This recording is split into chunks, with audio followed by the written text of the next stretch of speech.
So, thank you for Kung making that of record. pakialam sa kriminal kung saan silang impernong gusto nilang pumunta. Well, Mr. Chair, for the record, You make your own history in this planet. yes, Mr. Yun Chair. ang gusto nilang mangyari.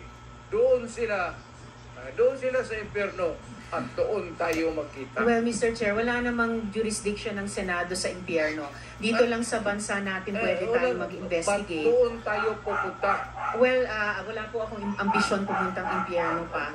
Pero Mr. Chair, ang punto lang ito,